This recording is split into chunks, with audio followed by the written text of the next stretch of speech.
तो आज हम करने वाले हैं बेसिक स्टैटिस्टिक जो टॉपिक है उसका एक क्वेश्चन। तो क्वेश्चन कुछ ऐसा दिया हुआ है आपको, a continuous random variable x has the PDF. PDF का मतलब क्या होता है? Probability density function defined by, उसके लिए एक फंक्शन दिया हुआ है, function f of x is equal to a plus bx। ये फंक्शन हम कब अप्लाई कर सकते हैं? जब x की वैल्यू 0 से 1 के बीच में है तब। बाकी सब x की वैल्यूज के लिए उसका आंसर क्या होता है? 0 होता है। If the mean of the distribution is 1/3, then find the a and b। यहाँ पे जो कांस्टेंट वैल्यूज है a and b वो यहाँ पे हमको फाइंड आउट करनी है इस डेटा के ऊपर से। चलिए देखते हैं तो इस वाले क्वेश्चन को कैसे सॉल्व करते हैं। सबसे पहले तो किसी भी प्रोबेबिलिटी के क्वेश्चन में जो फंक्शन हमको दिया गया है उस फंक्शन का अगर हम integration minus infinity to infinity limit लेके करें तो उस प्रोबेबिलिटी का आंसर हमको क्या मिलता है? 1 मिलता है। तो इसका मतलब ये हुआ कि अगर हम integration minus infinity to infinity function f of x dx ले तो उसका आंसर हमको क्या मिलता है? 1 मिलता है। लेकिन यहाँ पे होगा क्या कि फंक्शन हम कब अप्लाई कर सकते हैं? जब x की वैल्यू 0 से 1 के बीच में है तब। इसका मतलब ये हुआ कि इंटीग्रेशन 0 टू 1 फंक्शन की जगह पे क्या आ जाएगा? a plus b x. तो यहाँ पे लिखेंगे हम a plus b x dx is equal to 1। अभी इसका हम कर लेते हैं इंटीग्रेशन। तो a वैसे का वैसा 1 है, 1 का इंटीग्रेशन क्या होता है? x। तो यहाँ पे आ जाएगा ax प्लस b वैसे का वैसा x का इंटीग्रेशन क्या होता है? x square by 2। तो यहाँ पे आ जाएगा x स्क्वायर बाय 2। लिमिट आ जाएगी 0 से 1 is equal to 1। Limit apply करेंगे, upper limit minus lower limit. तो लोअर लिमिट 0 है तो अप्लाई करने की जरूरत नहीं है, सिर्फ 1 पुट करेंगे।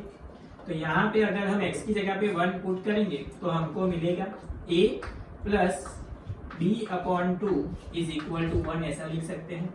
सिंप्लीफाई कर लेते हैं तो एलसीएम यहाँ पे 2 होगा, तो यहाँ पे 2 से मल्टीप्लाई, तो 2a plus b upon 2 is equal to 1। 2 सामने की साइड चला जाएगा तो हो जाएगा इक्वेशन हमारे पास 2a plus b is equal to 2। इसको हम नंबर दे देते हैं इक्वेशन नंबर 1। अभी यहाँ पे दूसरा क्या दिया हुआ है? If the mean of the distribution 1/3। इसका मतलब यहाँ पे हमको मीन की वैल्यू दी हुई है। तो मीन की फॉर्मूला आपको पता होनी चाहिए। मीन को हम लिखते हैं म्यू।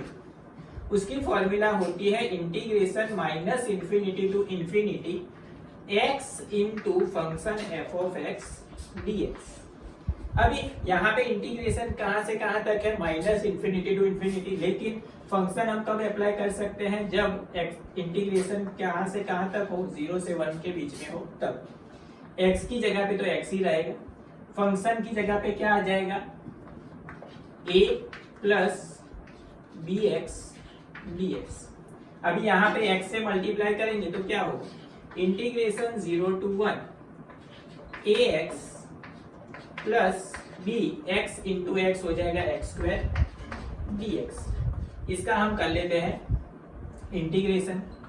तो वापस a वैसे का वैसा, x का इंटीग्रेशन होगा x square by 2 plus b वैसे का वैसा x स्क्वायर का होगा x क्यूब बाय 3। लिमिट आ जाएगी 0 से 1। लिमिट अप्लाई कर देते हैं तो 1 यहाँ पे पुट करेंगे तो ये क्या हो जाएगा? a बाय 2 प्लस यहाँ पे 1 पुट करेंगे तो b बाय 3। अभी ये क्या मिला हमको? मीन। मीन हमको क्या दिया हुआ है? 1/3। तो इज इक्वल टू हम क्या लिख सकते हैं? 1/3। यहाँ पे एलसीएम ले लेते हैं तो 6 होगा एलसीएम, तो इसको हम क्रॉस मल्टीप्लाई कर देते हैं तो 3a plus 2b is equal to 1/3। LCM क्या आता है यहाँ पे?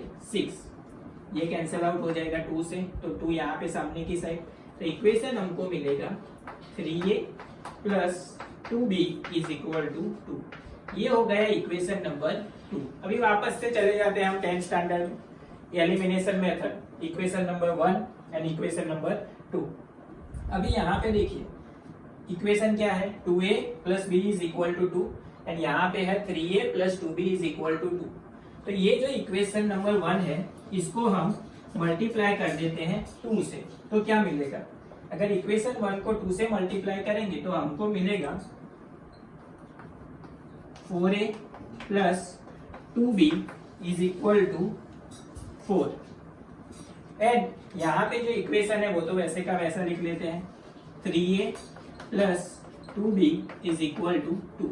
अभी प्लस 2 एंड इसको माइनस करने के लिए इसकी निशानी चेंज कर देते हैं, तो माइनस माइनस माइनस, तो प्लस 2b माइनस 2b दोनों क्या हो जाएगा? कैंसिल। 4a माइनस 3a क्या मिलेगा? a इज इक्वल टू 4 में से 2 चला जाएगा तो बचेगा 2। तो इसका मतलब हमको जो a की वैल्यू फाइंड आउट करने के लिए बोली गई थी वो हमको क्या मिल गई? 2। अभी इस a की वैल्यू को हम इक्वेशन नंबर 2 में पुट कर लेते हैं। तो यहाँ पे अगर हम a की जगह पे 2 पुट करेंगे तो 2 इंटू 3 होगा 6 plus 2b is equal to 2। 6 सामने चला जाएगा तो माइनस 6, तो 2b is equal to 2 minus 6। So 2b is equal to 2 minus 6 यानी कि होगा माइनस 4। सो माइनस 4, 2 यहाँ से कैंसिल हो जाएगा, तो b इज इक्वल टू हमको मिल जाएगा माइनस 2। यानी कि क्वेश्चन में जो हमको a की एंड b की वैल्यू फाइंड आउट करने के लिए बोली गई थी वो हमको क्या मिल गई? a की वैल्यू मिल गई 2 एंड b की वैल्यू मिल गई माइनस 2।